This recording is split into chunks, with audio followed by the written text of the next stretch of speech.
ঘোষকে এতবার তলব করেছে সিবিআই, তাহলে কি সিবিআই কোনো যোগসূত্র পাচ্ছে না? আজ ফের সিজিও সন্দীপ ঘোষ সিবিআই তদন্তভার নেওয়ার পর 13 দিন পার, প্রায় প্রতিদিন সিবিআই অফিসে যাচ্ছেন আর আসছেন সন্দীপ ঘোষ। দীর্ঘ জিজ্ঞাসাবাদ, আদৌ কোনো যোগসূত্র কি মিলেছে সিবিআই এর? পলিগ্রাফ টেস্টও হয়েছে, তারপরেও জিজ্ঞাসাবাদ চলছে। বাড়িতে তল্লাশি হয়েছে, তারপরেও তাকে তলব করে জিজ্ঞাসাবাদ চলছে। সিবিআইয়ের পাশাপাশি আর্থিক তছরূপের তদন্ত ইতিমধ্যে শুরু করেছে এনফোর্সমেন্ট ডাইরেক্টরেট, কিন্তু তারপরেও চলছে শুধুই জিজ্ঞাসাবাদ। নান্টু হাজরা আমাদের প্রতিনিধির সঙ্গে আছে। নান্টু, সিবিআই 13 দিন টানা তাকে জিজ্ঞাসাবাদ শুরু করেছে, চালাচ্ছে জিজ্ঞাসাবাদ, কিন্তু এখনো কি যোগসূত্র কিছুই মিলল না সিবিআই? এতবার তলব কেন, এত জিজ্ঞাসাবাদ কেন? দেখো, তোমাকে বলে রাখি, এটাই কিন্তু এই মুহূর্তে সাধারণ মানুষের প্রশ্ন। তার কারণ আজকে 12 দিন পার করে 13 দিনে পড়লো সন্দীপ ঘোষ সিবিআই দপ্তরে এসে পৌঁছলো, এবং এর আগে 12 দিন আরজিকর হাসপাতালে খুনের ঘটনায় জিজ্ঞাসাবাদ করেছে সিবিআই। যেদিন মৃতদেহ উদ্ধার হয় ওই সেমিনার হল থেকে ডাক্তারের, তারপর থেকে সন্দীপ ঘোষের বিরুদ্ধে কিন্তু নানা অভিযোগ উঠছিল।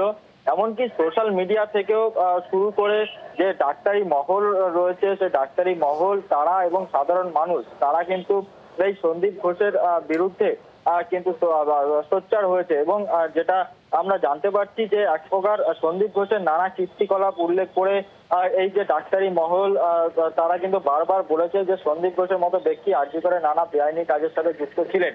সেখানে দাঁড়িয়ে এই যে টানা 12 দিন যে জিজ্ঞাসাবাদ হয়ে গেল, আজকে 13 দিন তার জিজ্ঞাসাবাদের জন্য সিবিআই দপ্তরে সন্দীপ ঘোষ এসে উপস্থিত হয়েছে। এর পাশাপাশি এই সন্দীপ ঘোষে তার কিন্তু পলিগ্রাফ টেস্টও কিন্তু সম্পন্ন হয়েছে ইতিমধ্যেই, এবং সিবিআই তরফ থেকে পলিগ্রাফ টেস্ট হয়েছে।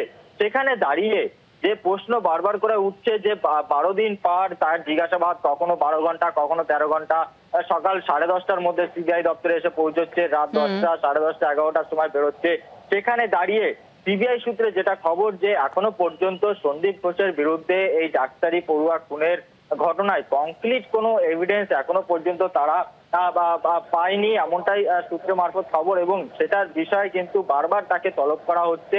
এবং যেটা সবার যেটা প্রশ্ন যে এখনো পর্যন্ত সন্দীপ ঘোষের বিরুদ্ধে সিবিআই কি আদৌ কিছু পেয়েছে, কিন্তু ঠিক এই প্রশ্নটাই, নান্টু তুমি সঙ্গে থাকো, ঠিক এই প্রশ্নটাই সর্বত্রই করা হচ্ছে। আপনারা জানেন সুপ্রিম কোর্টও স্ট্যাটাস রিপোর্ট জমা দিতে বলেছিল সিবিআইকে। সিবিআই প্রাথমিক একটা স্ট্যাটাস রিপোর্ট সেখানে জমা দেয়, তারপরেও তদন্ত চলছে। নির্যাতিতা তরুণী ডাক্তারের বাবা মা তারাও বারবার সিবিআইকে এই সওয়ালই করেছেন যে কতদূর এগুলো তদন্ত, দোষী কি এখনো কাউকে পাওয়া গিয়েছে, নাকি যে ধৃত সঞ্জয় রায় সেই একমাত্র দোষী? এই সমস্ত প্রশ্ন ঘুরছে, নানান মহল থেকে এই প্রশ্নও তোলা হচ্ছে যে সিবিআই এখনো পর্যন্ত তদন্তে কি হাতে পেল এই ধর্ষণ ও খুনের মামলায়। আমাদের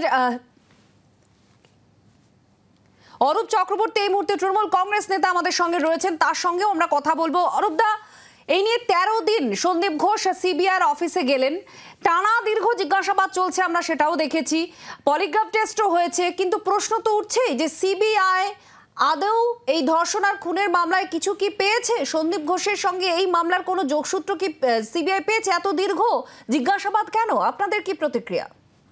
দেখুন, সন্দীপ ঘোষ অপরাধী বা নিরপরাধ সেটা নিশ্চয়ই তদন্তের পর বোঝা যাবে, কিন্তু প্রাথমিকভাবে জনমানুষের যে ধারণা তৈরি হয়েছে, এবং সবকটি অমূলক একেবারেই নয়, যে সন্দীপ ঘোষের এই ধর্ষণ এবং খুনে জড়িত থাকা আছে কি নেই সেটার থেকেও বড় কথা আরো অনেক বিষয়ের সাথে সন্দীপ ঘোষ জড়িত বলে প্রাথমিকভাবে সাধারণ মানুষের মনে একটা ধারণা ঘটেছে, এবং সেই ধারণা যে একেবারে অমূলক সেটাও একেবারে 100% বলা যাচ্ছে না। তো স্বাভাবিকভাবে এক্ষেত্রে যখন সন্দীপ ঘোষের মতো মানুষ তদন্তের স্বার্থে আওতায় নিয়ে জেরা করা হচ্ছে, তার কোনো আউটপুট মানুষ দেখতে পাচ্ছে না।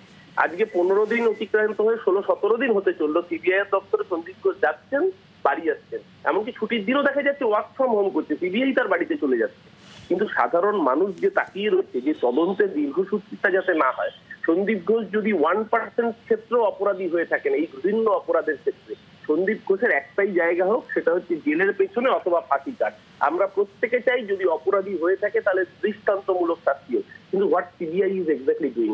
কলকাতা পুলিশ 24 ঘন্টার মধ্যে যখন একজন প্রাইম অ্যাকিউজকে গ্রেফতার করে, তাকে নিজের কাস্টাডিতে নেয়, তারপর থেকে আজকে অতিবাহিত হয়ে গেছে 9 তারিখে ক্রাইম অকারেন্স ছিল, সেখান থেকে 10 তারিখের মধ্যে কলকাতা পুলিশের অগ্রগতি ছিল, তারপর থেকে আজ অব্দি, আজকে 29 তারিখ হলো, 19 দিন অতিবাহিত হয়ে 20 দিন হতে চললো।